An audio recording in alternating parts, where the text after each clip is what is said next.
Hello, Becca Armstrong here, and it is so exciting to be able to connect with you here on Facebook Live.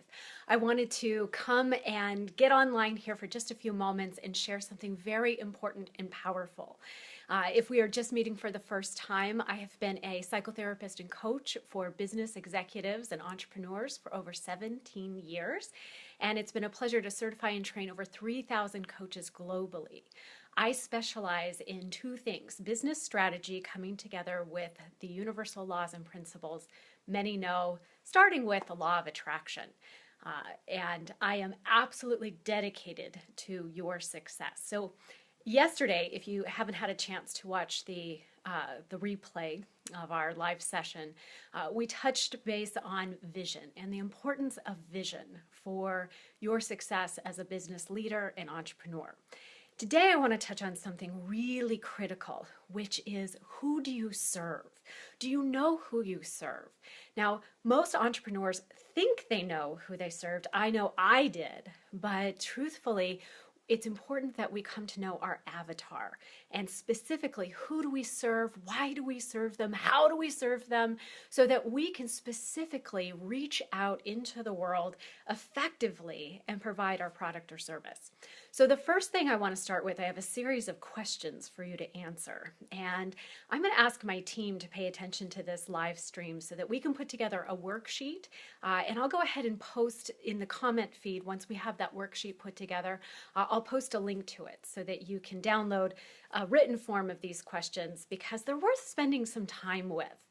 Now, we're just going to be meeting for a couple minutes today, but I want the conversation to continue. So please feel free to come and see me at attractyourbestlife.com or reach out in the comment feed. Let me know how I can serve and support you, because your success as an entrepreneur matters to me.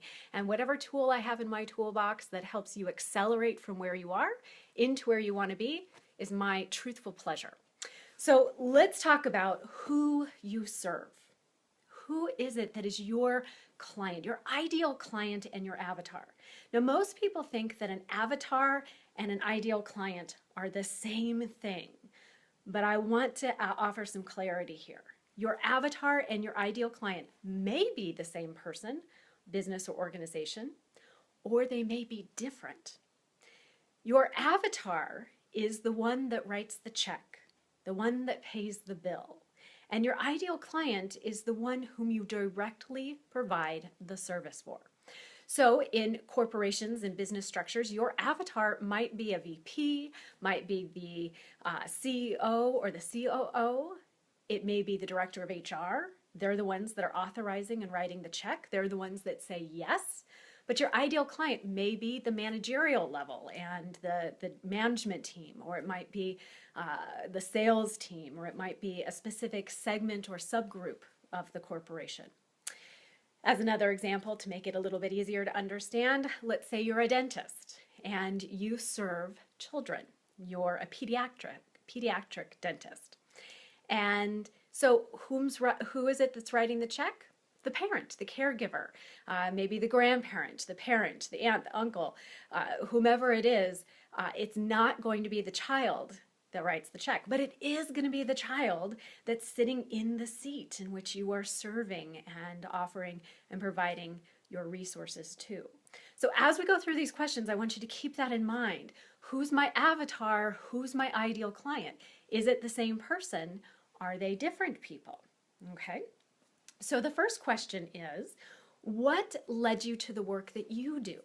Okay, so what led you to become the consultant or the coach or the therapist or the service provider, the doctor, the massage therapist, the accountant? What led you to do this work?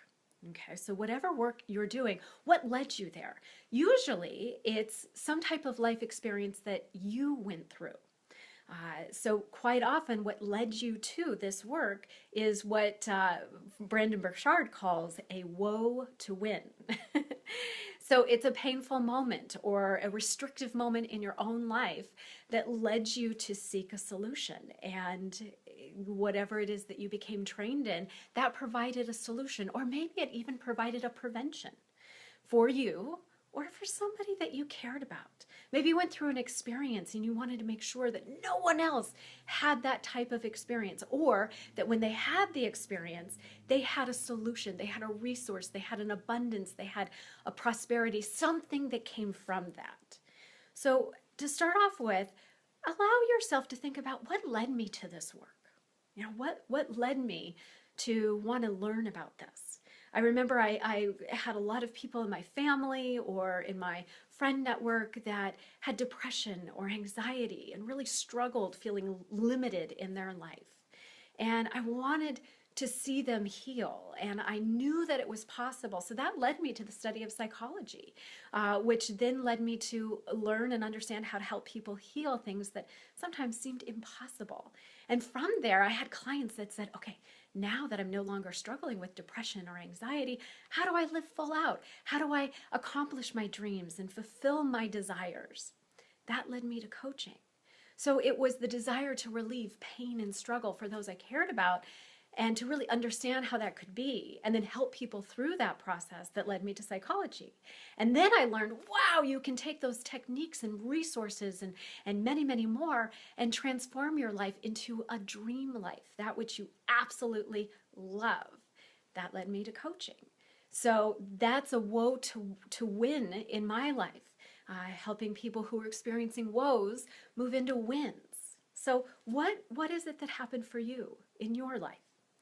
Now, what's significant about this work? What impact do you offer? What resources do you provide? What happens as a result of people experiencing this woe into a win? What happens for them? What's significant about that? You see, I learned techniques and tools that would help people transform the most limiting, terrifying experiences where they felt stuck. Now that is going from restriction to total, complete freedom. Okay, so that's significant. That's impact. That's moving somebody from the back seat in their life into the front seat with the steering wheel, putting plutonium in their gas tank, as I like to say. So that's the impact. Now that's an example, and I want to invite you to share with me, what is it that is significant about the work you do? And I can guarantee, if you sit with this question, there is something profoundly unique, profoundly significant. It doesn't matter if there are 10 million people, and I know they're, this is a big stretch to think about in your community or your network, but I know that there may be 10 million people providing the service that you're providing, but truthfully, there's no one on this planet like you. And the service you provide is significant. It is having an impact, and I want you to allow yourself to become more clear about what that is. Now here's a tough one, but it is an important one. What problem does your service or your product solve? Now, sometimes it may seem like it solves a small problem, sometimes it may solve a big problem, but it solves or even prevents something. So think about, when someone experiences your product or your service, what problem goes away? What problem is prevented? What limitation is released? What happens as far as pain transforming into pleasure? Okay, important. Now, again, I'm going to post a link so that you can download these questions. I've asked my team to pay attention to this live stream so that we can get these questions written down, and you can go back through them. So stay tuned. When we get the replay up, we'll make sure as soon as we can to get a link in here. So if I'm going quickly and you're going, oh my goodness, I'm not keeping up with what she's saying, that's okay. I'm going to make sure that you have something in written format to make it easier for you. So what problem do you solve? It's an important one. And then next, what happens as a result of this solution? So when someone's in restriction and they're in limitation and they experience this solution, or they experience the prevention of the problem, what transforms? What happens in their life as a result of that? And I'd like to have you write it down. Get very clear, what is it that happens for them? Okay? Now, some of you may be coming to your entrepreneurship in this moment. Okay, and that's fine. You may not have worked with clients before. I remember being in school and being, I was learning all of the processes, but I hadn't worked with anybody.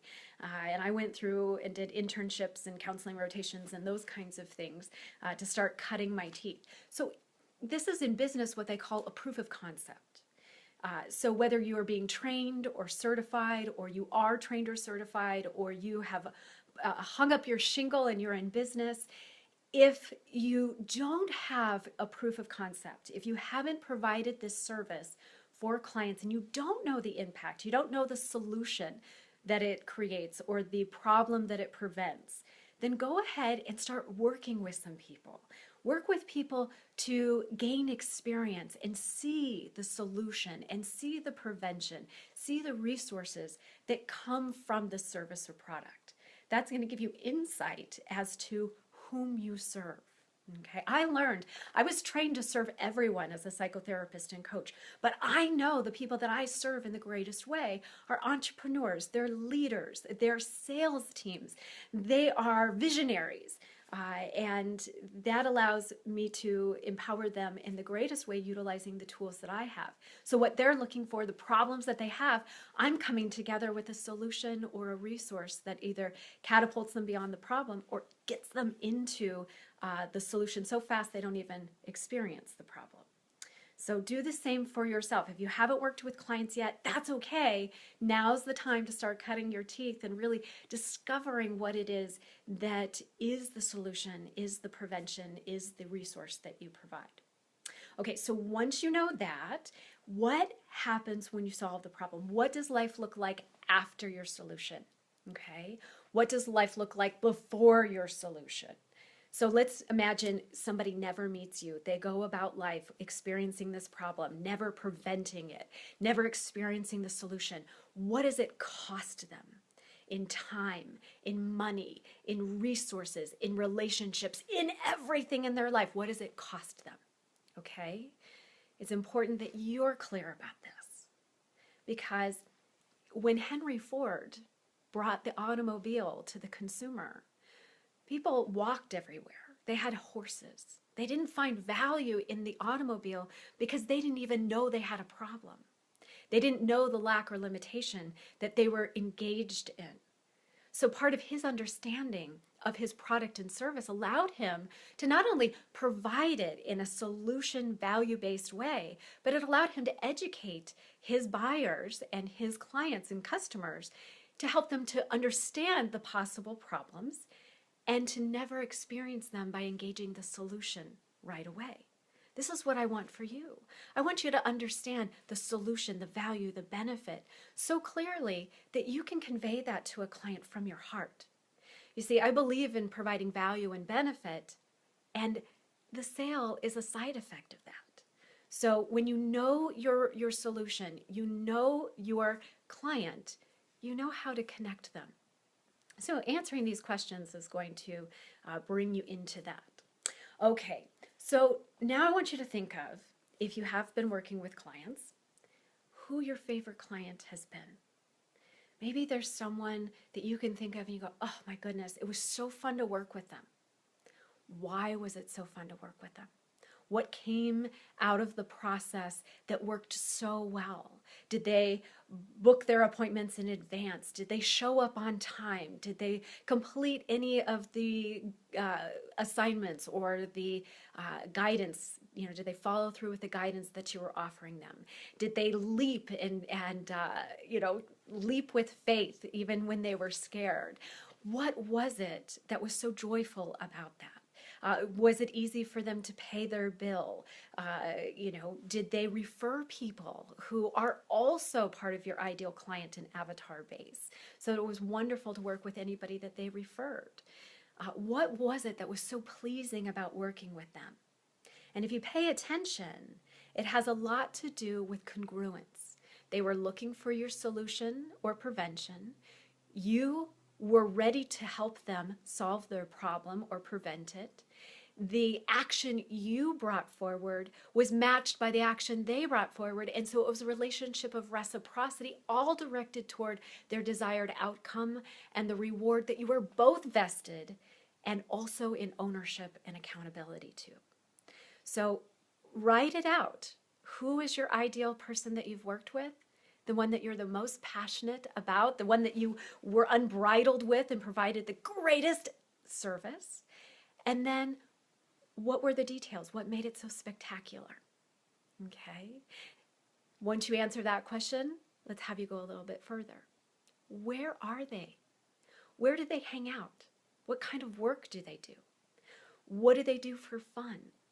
What things do they read? What groups are they members of? Are they athletic? Are they educationally driven? Whom do they go to for advice or referrals or guidance? Write all of these things down, because that lets you know who the circles are that they're hanging out in. And I guarantee a great way to connect with them is to engage the circle by being in the circle, join the circle, or get to know the leader of that circle, the person that is what we call the center of influence within that circle. And not through an agenda of what can I get by being in this circle, or what can I get by building this relationship with you. It's what can I bring to your circle.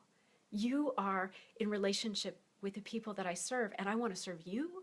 I want to serve your organization. I want to serve the people that you are also in service to. How can I lift you up? There's a beautiful saying, which is givers gain, and I truly believe this. So we'll go ahead and pause there in our live session today. I'm going to get this the questionnaire or this worksheet out for you as quickly as possible, and then let's keep the conversation going. Let's chat in the comment feed here. Please be willing to share. I would love it. Nothing makes my heart sing bigger if you would like to share this out with people whom you know this will serve. And because my intention here is that you're able to reach out to your avatar, your client, because you know them now, and you're able to serve them. Because I know the work you do is important and the lives that you touch are important. So I want to get on a mission and help you get into contact and be in contact with these people. So stay tuned. We'll keep going in these live sessions, and I look forward to seeing you next time we're live and connecting with you at any time in the comment feed, or come and see me at attractyourbestlife.com. All right, take good care, and I'll see you soon. Bye-bye for now.